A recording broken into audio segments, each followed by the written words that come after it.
Hey, we're on to lesson 4 here today, and today's lesson is called Solving Literal Equations and Formulas. And you have been doing some literal equations for some time now. You've been doing things like area equals base length times width for the area of a rectangle, or base times height. You've been doing all kinds of things. You've been doing Pythagorean theorem. You've been doing volume. Volume equals length times width times height. And all literal equation means is that we have more than one or two letters here. We'll have some numbers in here from time to time as well, like when we're doing the formula for Fahrenheit to Celsius. And so what we have here today is this girl drew a triangle and then she broke it up. And we want to talk about these two kids here. Is this really true when this girl breaks this up and writes P equals L plus W plus L plus W? Alright, so answer these two questions a little bit easier than yesterday's, and then pause your video and come on back when you're done. Alright, let's see what they have going on here. So the first girl, she drew the length of each side from end to end, and she says, well, you know what, we're just going to put all these ends down. I have an L there, I have a W, L there, and a W there. And then she says, well, here's my formula, P equals L plus W plus L plus W. And her friend uses an equation, and so he's probably going to use this equation down here that says P equals 2L plus 2W, because this is what you learned in elementary school. He probably recognizes that. And so down here, yep, she has two L's there. She just broke them up differently. And then here's her two widths. And so which equation is more useful? Probably the P equals 2L plus 2W, because we don't need a diagram like that. We can just put these guys in. So it doesn't look like I explained it. But I would say the formula is faster. It'd be faster than breaking these guys up and adding them all up. We're just going to take two of the L's. So if this was a 5, we'd take 2 times 5, and if this was a 3, that'd be 2 times 3. And then just add the two together. That would be a faster way of doing it than adding all 4 sides. Both would get you the same answer though, okay? Alright, so we're going to use formulas again. You've been using formulas for some time here. Now, the other day we used one that was called distance equals rate times time on our quiz last Friday. This is a literal equation that we use, and if we want to find the distance, if we know how fast we're traveling, 60 miles an hour, and we travel for 2 hours, well then we've gone 120 miles. So we use these equations often in the real world. Alright, so literal equation, all that means is we got more than 2 letters. So usually they're formulas.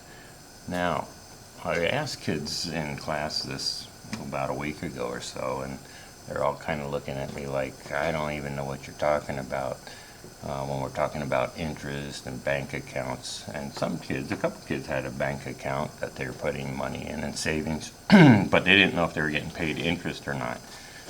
There's not too many banks that pay interest on money when you put it in your savings account anymore, but there's a few out there that still do, and so you should kind of look at that. It's kind of like they're paying you to keep your money in the bank. And so this is Juliet, and she wants to calculate the time it takes to earn a certain amount of interest. And so we got to know what all these terms are. So kind of like, I use this word poo-poo all the time, poo-pah.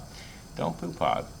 This is stuff that you're going to be, as an adult, you're going to be kind of having to deal with. These things called interest and principal. You're going to get bank loans and things like that. Too many people can afford to buy a house with cash. And so these are all things that are words that you will use as an adult. So it might be your first time exposed to these guys, so let's figure it out. There's this formula in an equation that states a relationship between one quantity and one or more other quantities. That's what a formula is. And so we're going to use this simple interest formula. That's an I right there. I equals PRT. So we got to know what these guys are. Now I means interest. We're going to add some extra notes here. Interest is the amount of money you earn.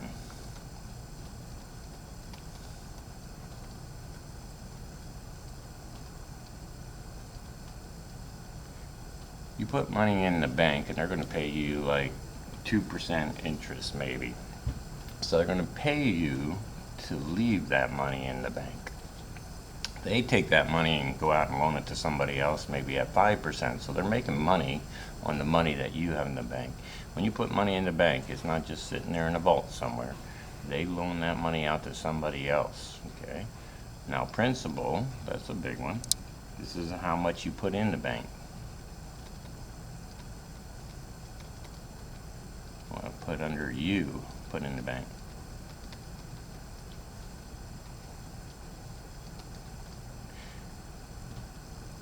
I want to put up here pays you.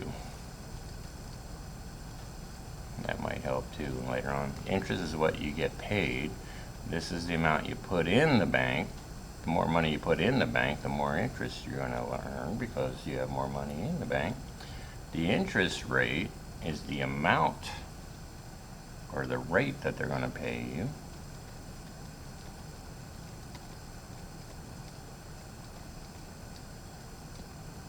And usually it's something like, it's usually a percent, like 2%, which we know is 0.02 as a decimal when we start to work with it. Okay, so usually 2%, 1%. When you go get a loan for a house right now, it's at 5% that you have to pay the bank. And T, that's pretty simple, the length of time. It is what it says. How long are you going to leave the money in the bank? At some point you're going to pull it out and use it. If it's a college loan or something like our college savings account, you're going to go to college someday. So a lot of times we'll kind of manipulate these formulas for whatever we want. So in this case, this girl wants to know how long she's going to have to leave her money in the bank to get a certain amount of interest. And so she's going to get that T by itself because she's trying to save money. And so we're going to manipulate that formula. So let's go look at the one they did. So they wanted to get, let's see, which one did they want? They said solve for T. So that's what literal equations will do. They'll say solve for T. And we take the original one, since this says P times R times T, and it's all multiplication, we can do two steps at one time. We can divide both sides by these two letters called PR all at one step. Because it's all multiplication, the opposite of multiplication is division. And so then we divide both sides by PR, and it looks kind of strange because there's nothing more you can do here, except for they should write it in standard form because we want to know what T is. So we're going to flop the whole equation, flip-flop it. I over PR. And so then we can use this. She knows how much interest it is. She knows how much money she puts in the bank. She knows how much money the bank's going to pay her. She'll put those numbers into these three, do the math, and it'll tell you how much time it takes to get what her goal is. Oh, let's see. What can she use to calculate the principal amount? So we're going to need that formula up there, the original one, I equals PRT. Principal times rate times time is an interest, and now they want the P by itself. So it's the same thing. Let's divide both sides by RT. Oh, this was supposed to be a U try. It's alright. So really, whoops. Yeah, we're trying to get the P by itself. So the R cancels out with the R over here. The T cancels out with the T. R over R is 1. T over T is 1. We got the P by itself. You should always write it whatever we're solving for first. So again, we're just flip-flop the whole equation. And put a box around it. Okay? Alright. Oh, there it is. P equals I over RT. Okay? So that was a pretty darn easy one. Here's that distance, rate, and time formula. And so in a half an hour, Sarah is meeting her friends at the lake, 6 miles from her house. What's the average speed she must ride her bike to get there on time? So this is where time and some of those things that Fisher's been asking you comes in real handy here. Alright? So let's see, in half an hour, solve the distance formula for R. So here's our formula that we always start out with, and they want to know in half an hour she's meeting a friend, what average speed must she ride her bike to get there on time? So we're looking for her speed. Speed is the same thing as rate. So we know what the D is, we know what the distance is, and we know the time is 30 minutes. So when we get that r by itself, and again, they should kind of write it this way, r equals d over t. We're going to put 6 in for the d because it's 6 miles, and half an hour would be a 0.5 for t. So then, let's do it real quick. R equals 6 over 0.5. And so if I took 6 and divided it by 0.5, I get 12 miles an hour. And that's how fast she has to ride her bike on the average to get to the lake on time. So then we can use it to plug in numbers and find out what we're really looking for. Alright, here's a little, she's going to the store. It's 2.5 miles away, and she only has 15 minutes to get there before they close. At what speed must she ride her bike before she goes to the store? So we're going to t equals r times t, distance equals rate times time. But now we want to know her speed. So sometimes this is kind of weird that some kids don't understand that r stands for rate, and rate is the same thing as her speed right here. So we're going to get the r by itself. Let's get the r by itself. Or I guess you should, because this is the you try it. So get the r by itself. Now kind of be careful here, because 15 minutes is how much of an hour. Okay, so if we know there's 60 minutes in an hour, and I'm going 15 minutes, I want to know how many 15s are in 60. So that's kind of important. And so I want to, actually it's the other way around, sorry. 15, sorry, should be 15 minutes of an hour. We're going to have a fraction here. 15 minutes of 60. 60 minutes are in an hour, and I have 15. So I really want to do 15 divided by 60. And that's going to be a 0.25 of an hour, or 1/4 if you like fractions. It's a fourth of an hour, 15 minutes. So when we go to use it down here to solve her speed, we're going to use 0.25 or 1/4. Alright, let's see how you did. Oh, I did it a little bit different here. So I left it as 15 minutes. So I put the 2.5, because that's how far away the store is, 15 minutes. And then I divided it, and I got this 0.16666. But I know there's 60 minutes in an hour. That's that many per minute. So I multiplied it by 60. But let's go ahead and do it the other way. R equals 2.5, probably the way that you did it. And we said 2.5 divided by 0.25. Let's try that. 2.5 divided by 0.25. And I get the same thing. R equals 10. So she needs to go now 10 miles per hour. Now, when I did the 0.25, sorry,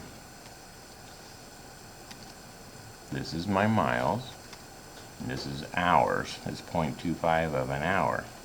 Over here, notice I have my units miles and minutes. So when I did this and got it down to what we call a unit rate, that was 1 minute. Well, that makes no sense, 0.1666 miles per minute. When we measure miles per hour, or speed, it's in miles per hour, so I multiplied it by 60.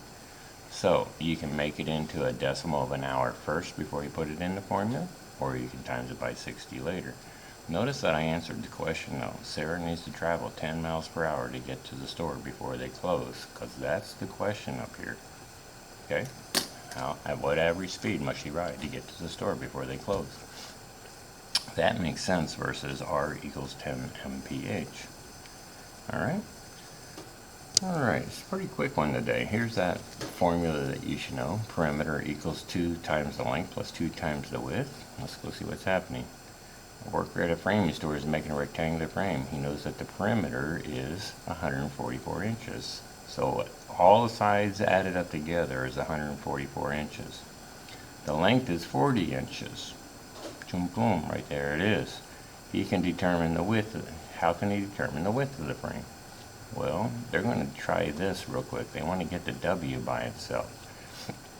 So I'm going to do it next door here, because this is the most common way that people do this. They don't do this side-by-side stuff, which I really don't like this textbook for this. So if I was to get the W by itself, because they say get it in terms of W, so that means you get the W by itself, we need to get rid of that 2L first. So that's what they did over here, minus 2L. Math happened. So I'm going to say P minus 2L equals 2W. I want the W by itself, so now I want to divide this by 2, and this whole thing gets divided by 2 over here. So now, they wrote it correctly now. W equals P minus 2L over 2. Now another way you could write that is this way. W equals P over 2 minus 2L over 2. That could be written that way as well, because the 2 is really underneath both of these guys. And now you could also write it this way. I want to write or here. W equals P over 2, because there's nothing that you can do to reduce that guy, minus, and isn't 2 divided by 2 the same thing as 1? And so you could write it that way as well. Most teachers are happy if you write it this way. Okay, this would be our second choice, third choice. But as you get older, that would be the easiest formula to start plugging some numbers in. Okay, all right. So, because here's what's going to happen. They're going to say the P is 144. Let's use the easy one. Divided by 2 plus L is the length. So now take half of 144, and it's a little bit easier because that's 72 plus 40, and now I got the width. I would write it is 112 inches. Got my units right there. It's a length of inches. So if I plug these numbers in, kind of like simple math from elementary days, this is going to be 112. No, that can't be right. Let's see the little equation. Yeah, the P is 144 divided by 2. The length is 40. What's going on here? Oh, it's minus. I added it. It's a minus L right here. Alright, that doesn't make sense, so it's a good thing I checked my work. This is a minus 40. Because it says it right there. Silly me. So now I got 72 minus 40. It's early morning here, so that's really 32 inches. And now it makes more sense, because up here, if that was 32 inches, this guy's 32 inches. And that guy's 40, this is 40. And so if I added up all of these guys, it better add up to 144. Okay? So the whole idea is to get one of the letters by itself so that we can make our life easier when we're plugging in numbers. Here's the area formula. Now you already heard me a couple times that Fisher doesn't like fractions. And it looks like we have a little bit of an overlap here, so we'll see if we can fix that for the normal class. But that's the formula we're going to use, and they said get the h by itself. So I like this, because I know 1/2 is the same as 0.5 BH. 1/2 times the base times the height. That says the same thing. And so now if I want to get this h by itself, I like to kind of get the letter by itself, or underline the letter that they want by itself, and get rid of the other guys. Now this is just like that distance equals rate times time. Remember how, no, it was the principal one up above. The principal equals interest times rate times time, and remember how we divided, because it's all multiplication, we took two letters at the same time? Well, we can do the same thing here. We can divide this whole thing by 0.5b. So I want to do 0.5b. So now these guys cancel out. You got the h by itself. It's going to be area equals 0.5b. So let's go down, find the height of the triangle. If the A is 18, so let's plug these guys in. This has inches squared because that's the area answer. So I'm going to put 18 here. And I got 0.5 right there times my base, which is 9. So let's do 0.5 times 9. And that's 4.5.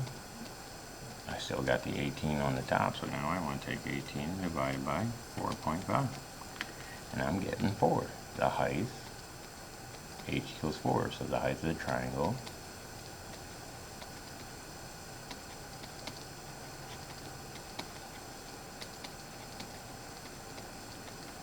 is 4 inches. So just using that formula to find some missing sides. Okay. All right. That was supposed to be you try it. I did my formula here a little bit different. You might have done it this way, but we got the same answer. So that says really 1 times base times height. And so what I did, if you want to leave it as a fraction, I multiplied both sides by 2 to get that out of the denominator. So these 2's canceled down, that I just had base times height. I'm trying to get the h by itself, so I divided both sides by a b. And so now there's my formula. Okay, it's kind of the same thing, just solved a little bit different. So you could do it either way. If you want to make that into a decimal, that would be fine, like we did up above, or you could leave it as a 2 and get rid of that 2. Okay, we got the same answer though when we plug things in, even though I used a 2 here, and I used a 0.5 down here. So kind of the same thing, just solved a little bit different. Alright, this is one that we had in Canada, because when we went to Canada, everything on the stove was in Celsius. All the rest of the world uses Celsius. So when we were making a pizza or something, we had a hard time figuring out what temperature the oven should be set at. But because we knew this formula, Celsius equals 5/9 times the Fahrenheit minus 32, we were able to convert Fahrenheit to Celsius. Okay, so here's what they did. They got rid of this fraction first by multiplying by its reciprocal. Now you learned that in elementary, junior high as well, that if I had 1/4 divided by 5/6, you learned that you take the reciprocal and change the time sign to times. 6/5 is how you did fractions. Well, we're just taking a little bit of a shortcut here. Instead of dividing both sides, c by 5/9 and then flipping it, because that's what it would say, c divided by 5/9, then it would look like this, c divided by 5/9. You're saving some work here, because you know this rule hopefully. You're going to take the reciprocal and change the sign to times. So rather than doing all this work, we're just going to start off with multiplying by 9/5. That's going to be 45/45, which is the same thing as 1. So basically we say these guys cancel out. F minus 32 comes down, 9/5 times c is over here. Now we want the f by itself, so we got to get that 32 to the other side. The opposite of a minus 32 is plus 32. And so that's what they did here, is they added 32. So again, I like it, and you should write the formula as 9/5 c plus 32. Now that's if we knew Celsius. So I take the degrees in Celsius times 9/5 and add 32 to it, and it would give me the degrees in Fahrenheit. Well, we had a little problem the other way. We wanted to know that on the box or whatever, they told us the temperature in Celsius, and we kind of need to know Fahrenheit. So the bread baked at 190 degrees Celsius for 30 minutes. His oven measured temperature is in Fahrenheit. So now we can plug these numbers in. We know the Celsius. So we're going to say 9/5 times 190, and then plus 32. And that's going to tell us the degrees in Fahrenheit. Again, we knew what it was in Fahrenheit on the box, but we needed to know what to bake it at in Celsius. Let's go ahead and do this math though. So I got 9/5 times 90. PEMDAS says you do multiplication first. Times 190. I'm getting 342 plus 32. And that would tell me the degrees in Fahrenheit my oven needs to be at. And if I got it right, 342. So in Fahrenheit, that would be 374 degrees. So answer the question. The temperature of the oven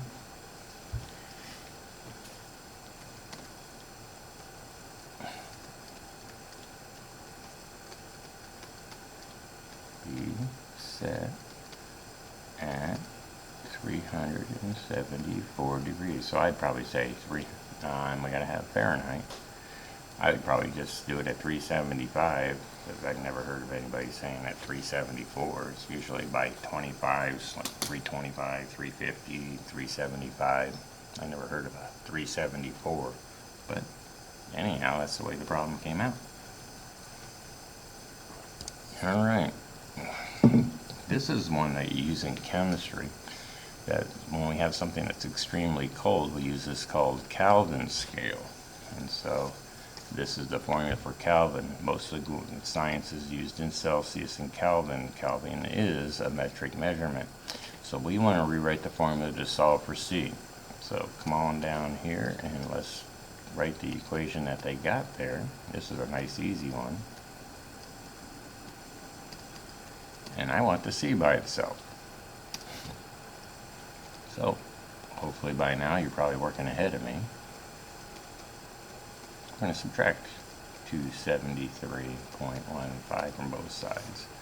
So now I got C equals, I'm going to go right for my final answer. I want the C equals, on this side, this is not a fraction, I subtracted it, so it's a K minus 273.15. Alright, so now they said if the temperature in the morning was 285 degrees Kelvin, what was the temperature in degrees Celsius? So all we have to do is put 285.15 in for K.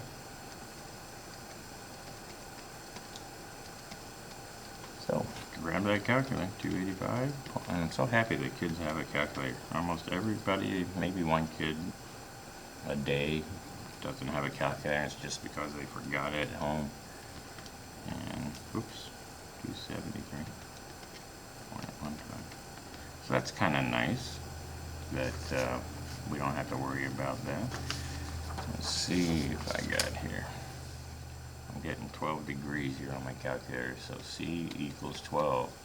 So let's write the question out. The temperature is